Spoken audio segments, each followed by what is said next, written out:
Bothyam, a spiritual scientist and an incredible personality. Father Dr. K has imprinted his thoughts as a writer and a priest after serving 27 years as a software engineer. പ്രപഞ്ച സത്യങ്ങളുടെ ഉള്ളറകൾ തേടി നടത്തിയ യാത്രയിൽ കണ്ടെത്തിയ നഗ്ന സത്യങ്ങളെ സാധാരണ ജനങ്ങളിലേക്ക് എത്തിക്കുന്നതിനായി സ്വന്തം കരിയർ ഉപേക്ഷിച്ച് ജീവിതം ഒഴിഞ്ഞുവെച്ച അസാധാരണ വ്യക്തിത്വം.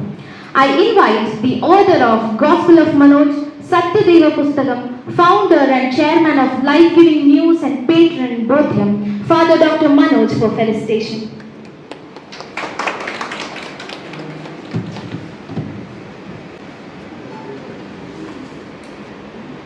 കോഴിക്കോടിന് എൻ്റെ പ്രണാമം. ഇന്നിങ്ങനെ ഒരു മീറ്റിംഗ് വളരെ സക്സസ്ഫുള്ളായിട്ട് കളർഫുള്ളായിട്ട് ആഡംബരത്തോടുകൂടെ ഇവിടെ സംഘടിപ്പിക്കാൻ കഴിഞ്ഞതിൽ ഉള്ള ആ ഫുൾ ക്രെഡിറ്റും ഞാൻ ജ്യോതി മേഡത്തിന് കൊടുക്കുകയാണ്.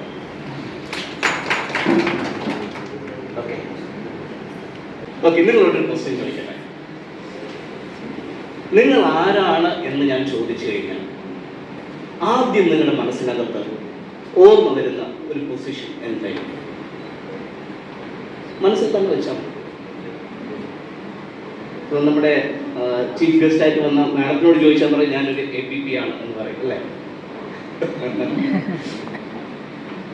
സോ എന്നോട് പണ്ട് ചോദിക്കുമ്പോൾ ഞാൻ പറയുമായിരുന്നു ഞാൻ ആദ്യം ഒരു ടീച്ചറായിട്ടാണ് തുടങ്ങിയത്, അത് കഴിഞ്ഞ് ഒരു കോളേജിൽ ലെക്ചറായി, അത് കഴിഞ്ഞ് സോഫ്റ്റ്വെയർ എഞ്ചിനീയറായി, അത് കഴിഞ്ഞ് ആ കുപ്പായമൊക്കെ മാറ്റി വെച്ചിട്ട് അത് കഴിഞ്ഞ് ഒരു പ്രീസ്റ്റിന്റെ കുപ്പായം കിട്ടും, ഇപ്പൊ അതും മാറ്റി വെച്ചു.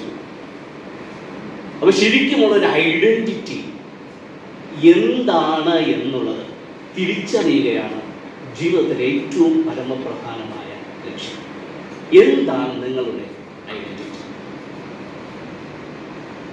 ശരിക്കും നിങ്ങളൊന്ന് അവലോകനം ചെയ്യുകയാണെന്നുണ്ടെങ്കിൽ പ്രശ്നങ്ങളില്ലാത്ത മനുഷ്യനില്ല, ഉണ്ടോ?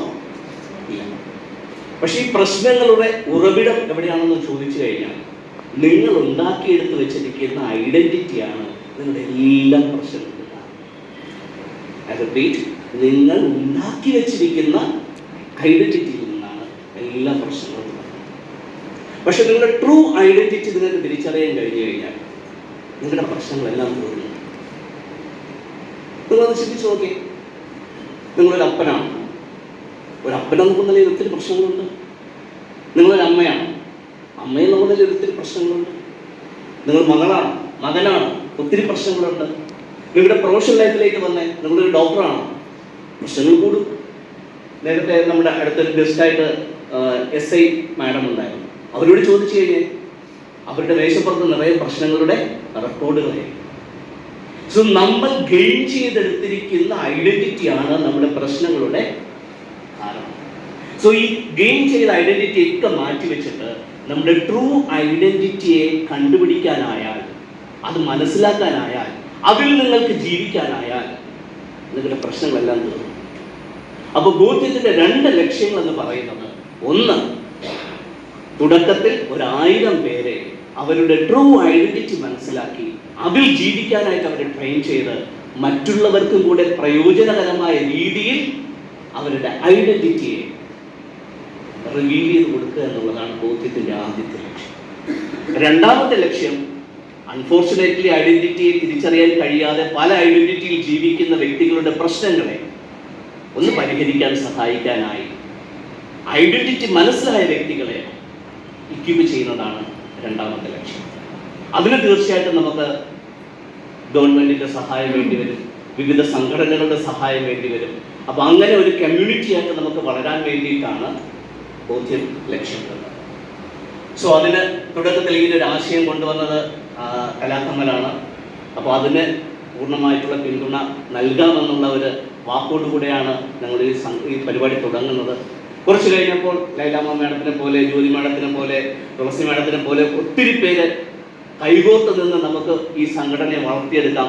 ഒത്തിരി കുഞ്ഞുങ്ങൾക്കും സ്ത്രീകൾക്കും ബുദ്ധിമുട്ട് അനുഭവിക്കുന്ന വ്യക്തികൾക്കും ഒരു ആശ്വാസമാകുന്ന രീതിയിൽ ഇതിനെ കൊണ്ടുപോകാം എന്നുള്ള ആ ഒരു ചിന്തയിൽ നിന്നാണ് ഇന്ന് കോഴിക്കോടിലേക്ക് എത്തി നിൽക്കുന്നത്. അപ്പോൾ തീർച്ചയായിട്ടും വന്നിരിക്കുന്ന എല്ലാവർക്കും, ഇനി വരാനുള്ളവർക്കും, നമ്മുടെ നാടിൻ്റെ ഉന്നമനത്തിന് വേണ്ടി, നന്മയ്ക്ക് വേണ്ടി, അതിലേറെ വ്യക്തികളുടെ പുരോഗതിക്ക് വേണ്ടിയിട്ട് നമുക്കൊന്ന് കൈകോർത്ത് നിൽക്കാം.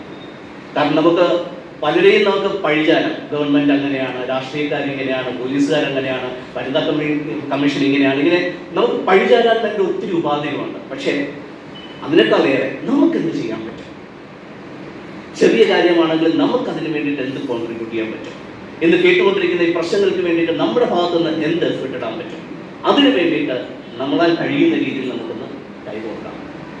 സോ ബോധ്യത്തിൻ്റെ ചിറകുകൾ ഈ കോഴിക്കോട് നഗരിയിൽ വിശാലമായി പറന്നുയരട്ടെ എന്ന് ആശംസിച്ചുകൊണ്ട്, കൂടെ നിൽക്കുന്ന എല്ലാവർക്കും അതിനുള്ള കരുത്ത് ജഗദീശ്വരൻ നൽകട്ടെ എന്ന് പ്രാർത്ഥിച്ചുകൊണ്ട് ഞാൻ നിർത്തട്ടെ. Thank you.